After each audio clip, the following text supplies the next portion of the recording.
Oye muchachos, vean, nosotros como sofistas nos centramos más que todo como en el poder de la palabra, como en que nos dimos cuenta que no todo era cierto, como que algunas cosas eran ciertas, pero como que otras no, ¿cierto? Además de eso nos enfocamos en algo que es el lenguaje.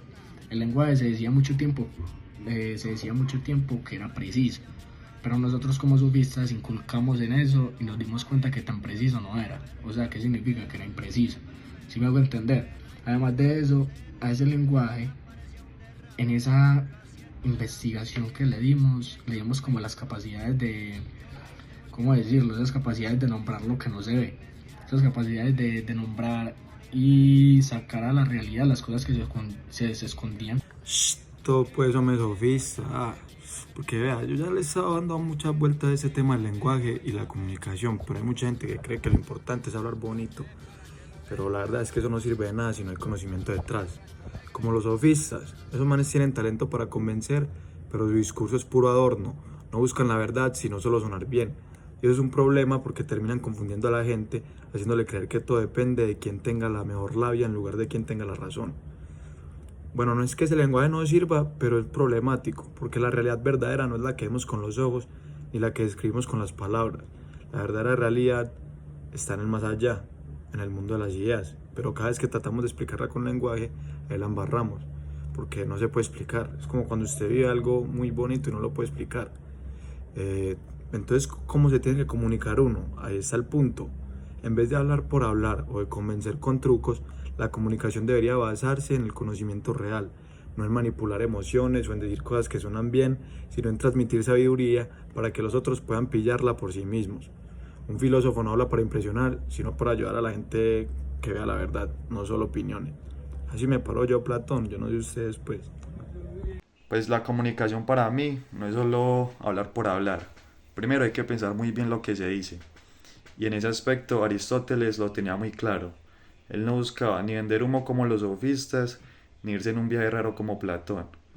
Aristóteles decía que primero hay que ver bien pues cómo es el contexto y luego meterle lógica para pues uno no comerse cualquier cuento. Igualmente tampoco es que siempre haya una verdad absoluta, pero con estudios uno se acerca a lo real. La clave está en hablar con argumentos, en conectar con la gente y básicamente para mí comunicar bien es saber qué decir, cómo y cuándo, sin exagerar y todo lo que se diga pues hacerlo con fundamentos y con argumentos de peso. Para mí ahí está el truco. Parce, vea, para nosotros los cristianos, la comunicación y el lenguaje tienen un propósito bien claro: transmitir la palabra de Dios. No es como en otras filosofías donde cada quien habla de lo que quiere y ama su propia verdad. Aquí la verdad ya está escrita en las Sagradas Escrituras. Pero pues no es que lo que no esté en la Biblia no valga, sino que todo está subordinado a la Biblia. Por ejemplo, en la antigüedad había un montón de escritos paganos, pero cuando el cristianismo se volvió oficial con Constantino, quedó claro que la base del conocimiento es la palabra de Dios. San Agustín lo decía claro: uno conoce la verdad cuando interpreta bien las escrituras. O sea, no solo es leer por leer, sino entender lo que Dios no quiere decir. Solo Diosito. Bueno, pues en la Edad Media el cristianismo era el que mandaba la vuelta, básicamente. Entonces separaron pues los estudios en dos. Estaba lo de Dios y lo del mundo. A lo del mundo le decían artes liberales y eso se partía en dos partes. El primero era el trivium, que era pues temas así de gramática, retórica, dialéctica. Consistía pues en aprender a hablar, en convencer a la gente y debatir. Y el otro era el quadrivium, que ese sí ya era como más de números y arte. Se encontraban materias como aritmética, música y geometría y astronomía también.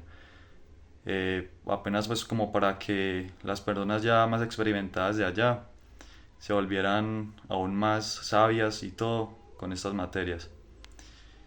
Y así era pues básicamente como lo que consistía en la Edad Media en esos tiempos. Todo era bien dividido y tenía sus métodos. Bueno, nosotros fuimos un movimiento que se dio por allá en el siglo XV Y una de nuestras metas fue buscar y encontrar textos griegos antiguos porque pensábamos que en ellos había bastante conocimiento y sabiduría y queríamos compartirlos con el resto de la sociedad. No solo era leer por leer, sino que además queríamos que cada individuo dentro de la sociedad pues, pudiera pensar por sí mismo y tener sus propias ideas y conocimiento. Además de eso, también estuvimos estudiando bastante filología y con eso trajimos de vuelta un montón de ideas que ya se habían perdido a lo largo del tiempo y pudimos lograr un cambio grande a nivel mundial. Bueno, muchachos, pillan pues. Nosotros somos la área científica, ¿cierto? Yo hago parte de la área científica, usted hace parte de la área científica. Entonces, como área científica, yo lo primero que le voy a decir es que no crean en el humanismo. O sea, el humanismo, ¿cómo va a llegar a usted a la puerta de su casa y decirle que la filosofía es un método de investigación? No. La filosofía sí es cierta, la filosofía es algo que no está claro aún. Entonces, eso no es cierto, la filosofía es algo en estudio, algo como que según el tiempo va cambiando. Entonces yo les voy a decir algo. Nosotros como la época científica opacamos a los meteoros de los sofistas, ¿cierto? Durante el siglo V a.C. Además de que leímos la perspectiva de los humanistas italianos, se vio pagado por el entusiasmo que nosotros generamos hacia ellos. O sea que nosotros somos mejores que ellos, ¿cierto? Además resultó un poco irónico, un poco irónico. No sé si usted también lo piensa. Resultó un poco irónico que los humanistas sintieran fascinación por lo clásico, ¿cierto? Aquellos que los liberó del escolaticismo del periodo medieval. O sea, ¿usted cómo va a sentir fascinación por eso, siendo humanista? ¿No? O sea, ya tenemos dos cosas que no van.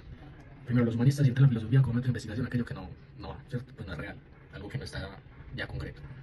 Eso es como un pensamiento lógico, más no que se comprueba. Y además de eso sienten fascinación por algo que no tiene nada que ver, ¿cierto? Que es lo clásico, ¿cierto? Además, al mismo tiempo, nosotros nos hicimos un poco vulnerables a esas críticas de los nuevos científicos, ya que en espíritu nosotros somos fuertes, ¿cierto? Pero no tanto en el lenguaje de Aristóteles, porque aún no se entiende muy bien. Entonces es algo que no se tiene muy claro.